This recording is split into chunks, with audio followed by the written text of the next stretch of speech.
Catecholamines, dopamine, norepinephrine, and epinephrine, are the body's fast-acting chemical messengers of energy and alertness.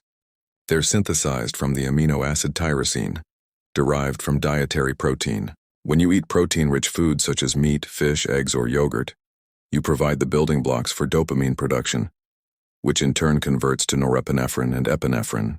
These neurotransmitters sharpen focus, mobilize stored fat, and elevate mood and eye motivation. A high-protein diet naturally enhances catecholamine activity. It stabilizes energy, improves attention, and supports fat metabolism by ensuring the brain and adrenal glands have a steady supply of amino acids and micronutrients like vitamin C, B6, and iron.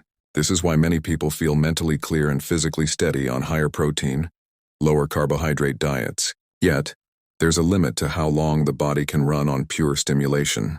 Catecholamines are closely linked to cortisol, the slower-acting hormone that complements them during stress.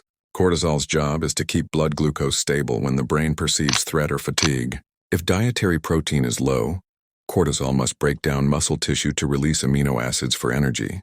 When protein intake is adequate, however, cortisol has little reason to cannibalize lean mass. The hormone still rises under stress or caffeine intake, but its damage is largely neutralized because the bloodstream already contains amino acids for gluconeogenesis. The problem arises when stimulation becomes chronic. Too much caffeine, too little sleep, prolonged fasting, or constant psychological stress.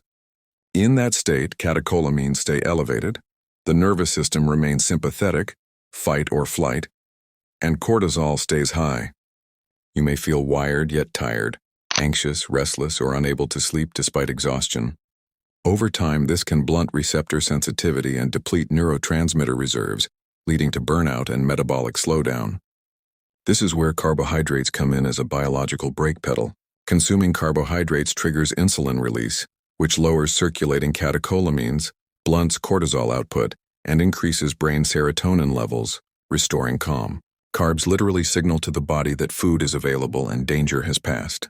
A modest amount of carbohydrate, especially after training or in the evening, can shift the system back toward the parasympathetic, rest and digest mode. Balancing these forces is the art of metabolic health. Protein supplies the raw materials for energy, cognition, and muscle preservation. Caffeine or catecholamines ignite that energy when needed. Cortisol provides backup fuel during strain. And carbohydrates restore equilibrium when the system has run hot for too long. In practical terms, maintain 1.6–2.2 g of protein per kilogram body weight to keep cortisol in check. Use caffeine strategically, morning or pre-workout, not continuously. Include smart carbs, fruit, potatoes, oats, rice, around training or before sleep, to dampen excess catecholamines. Protect sleep and hydration. Both are natural cortisol regulators. The goal isn't to suppress stress hormones, but to cycle them intelligently. High-protein nutrition fuels focus and resilience. Carbohydrates and recovery bring balance. Together, they create a metabolic rhythm where energy, clarity, and calm coexist rather than compete.